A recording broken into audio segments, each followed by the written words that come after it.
Assalamualaikum warahmatullahi wabarakatuh. A'udzubillahi minasyaitonirrajim. Bismillahirrahmanirrahim. Pada kesempatan yang senggang ini, kalau dipikir-pikir secara terus-menerus, secara mendalam, sepertinya perlu juga merespon ya, atau menanggapi atau merespon komentar-komentar yang ada di channel Dimensi Ilmu. Setidaknya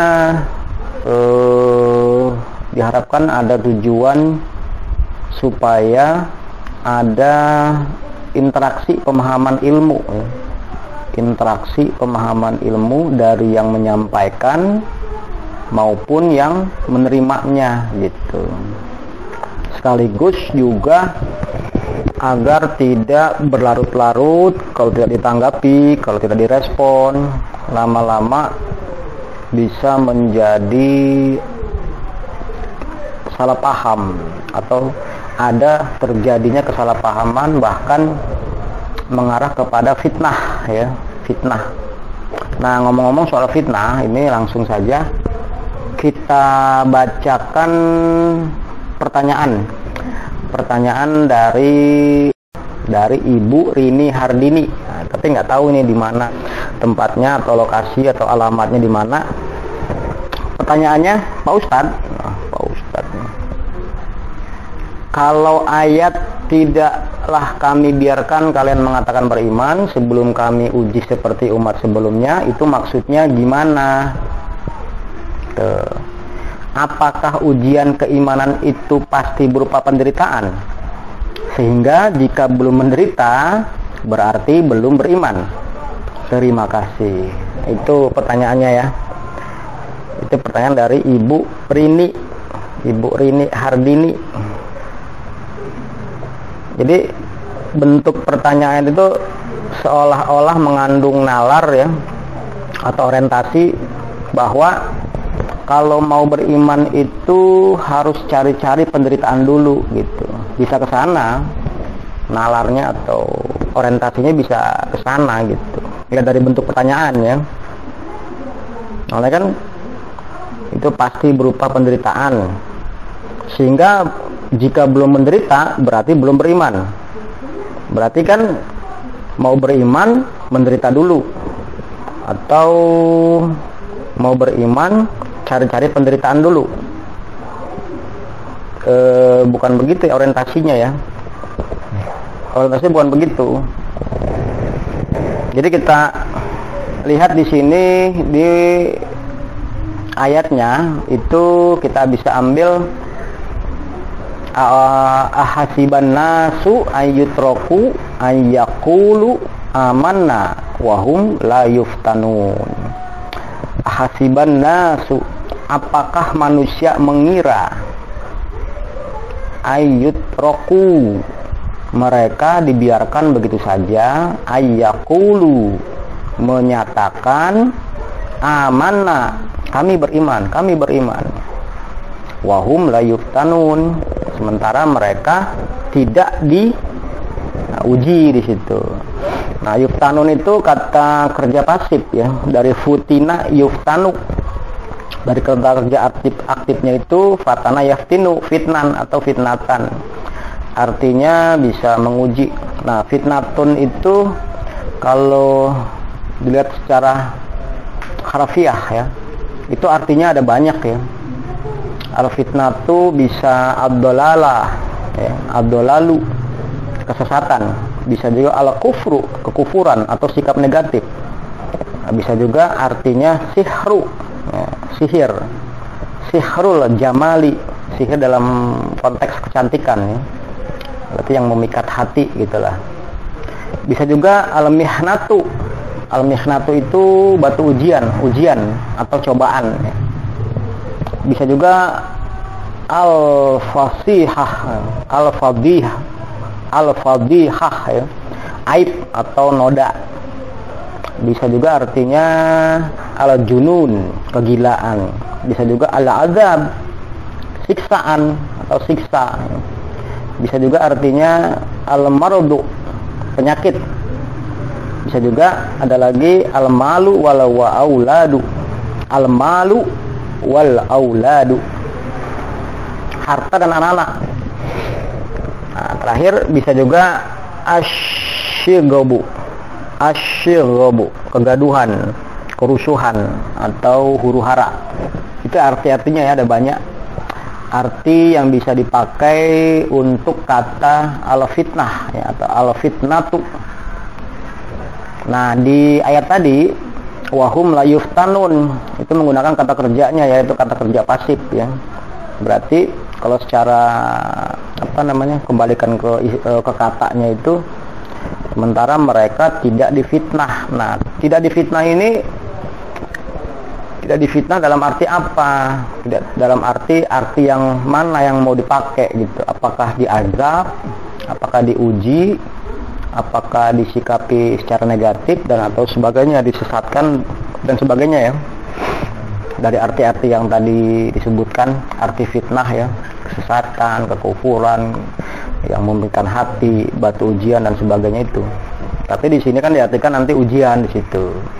Ujian bagi orang-orang yang mau beriman ya. Jadi orang beriman tuh pasti diuji yang itu ya.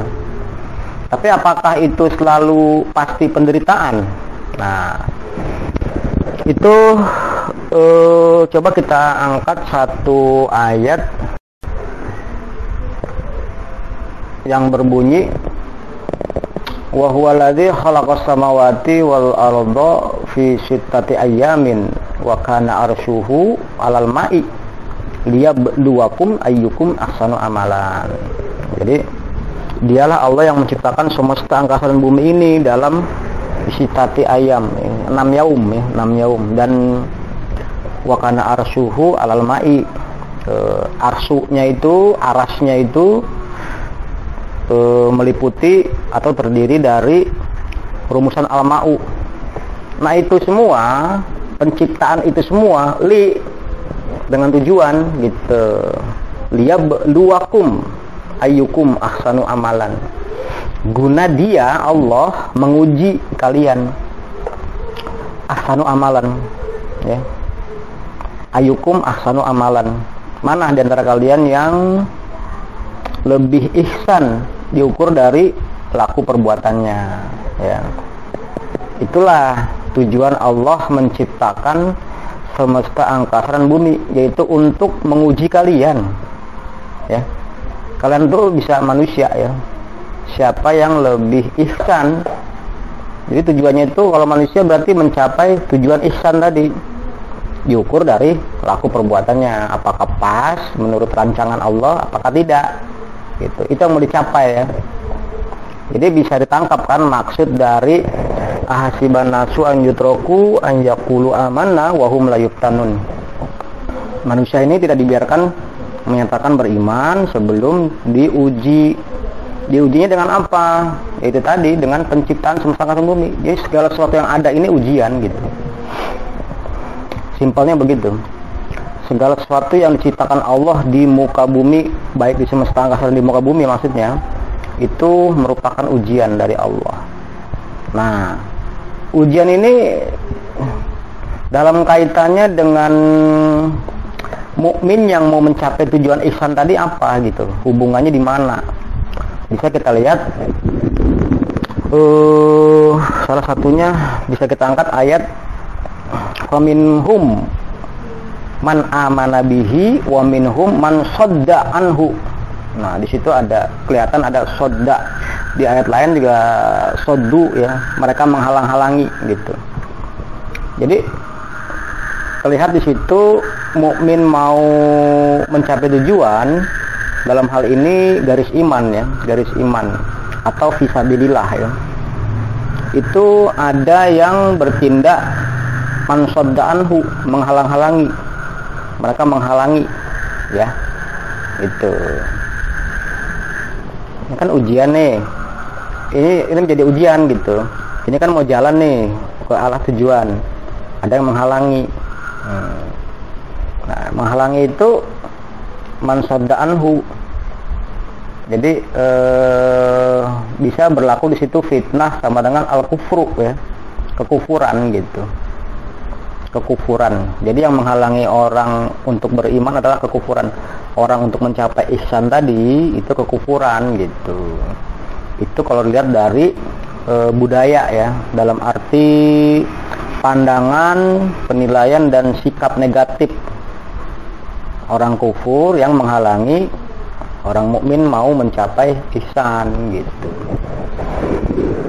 Itu ya.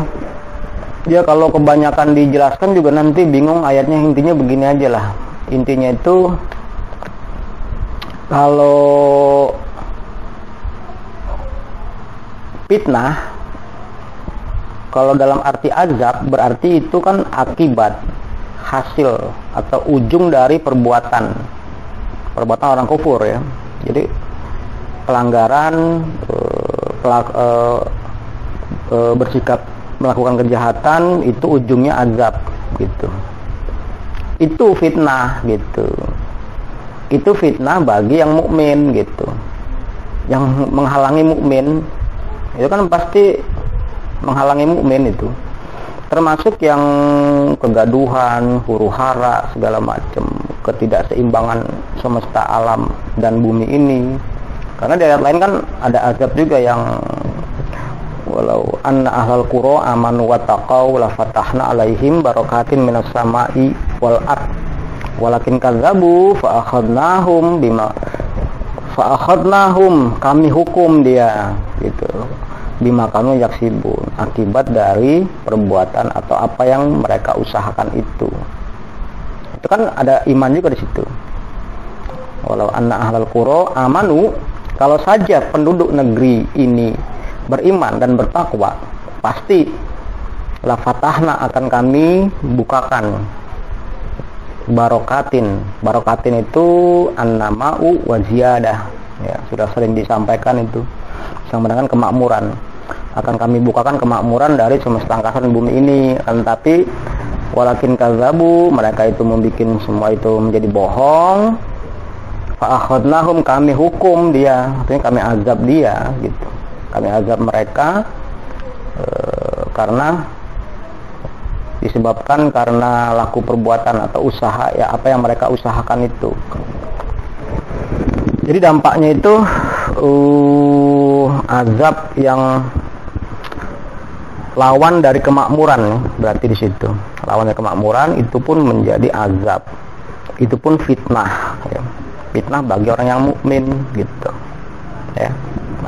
Jadi intinya fitnah dalam arti ujian itu bukan akibat ya, bukan akibat perbuatan mukmin, tetapi akibat dari ketidakseimbangan alam semesta, para pandangan dan sikap negatif terhadap ilmu Allah, itu menjadi ujian bagi para mukmin, karena itu menghadang, nanti bakal menghalang-halangi. Jadi intinya begitu, mukmin mau lewat dihalang-halangi lah gitu, simpelnya begitu. Pandangan dan sikap positif terhadap ilmu Allah mau mencapai tujuan, tetapi ada penghalangnya, ada yang menghadangnya gitu. Ya bisa kejadian alam akibat dari ulah tangan manusia ya. Bisa juga pandangan kalau dari segi budayanya ya, pandangan dan sikap negatif terhadap ilmu Allah ini. Saya rasa itu ya. Nanti kita bahas lah ya. Kita bahas satu persatu ayat-ayatnya, sementara itu dulu ya. Yang penting kan sudah bisa menangkap maksudnya, bahwa penderitaan itu hanya bagian kecil ya, dan juga bisa didapat oleh mukmin gitu dalam hal menghadapi ujian gitu. Itu saya rasa itu ya jawaban untuk tadi siapa ya? Ibu Rini Hardini. Saya rasa itu sudah menjawab ya. Apakah ujian keimanan itu pasti berupa penderitaan? Kalau pasti berupa penderitaan bisa pasti berupa penderitaan, tapi bukan hanya semata-mata penderitaan maksudnya gitu loh. Di ayat lain juga bahkan dikatakan harta anak itu disebut fitnah ya. Berarti maksudnya begini, harta dan anak, istri, harta anak itu bisa menjadi penghalang gitu maksudnya. Bisa menjadi adalah penghalang mukmin mencapai tujuan ihsan gitu. Di posisi itulah itu namanya fitnah gitu. Kalau dilihat dari sudut mansadda anhu ya, penghalang atau penghadang gitu loh. Itu ujian. Jadi artinya kalau selama istri anak bukan penghalang, bahkan mendukung, memuluskan jalan mukmin mencapai tujuan ihsan, itu bukan penghalang, bukan ujian gitu. Harta juga begitu. Kalau itu penghalang, kita punya HP, punya komputer, punya duit, punya harta benda yang banyak. Kalau itu menjadi penghalang bagi kita kalau mau beriman mencapai tujuan ihsan, itu fitnah. Itulah ujian gitu. Penghalang. Saya rasa cukup dulu ya. Itu jawaban untuk Ibu Hartini. Semoga bermanfaat Ibu Rini Hardini ya. Ibu Rini Hardini, mudah-mudahan terjawab. Wassalamualaikum warahmatullahi wabarakatuh.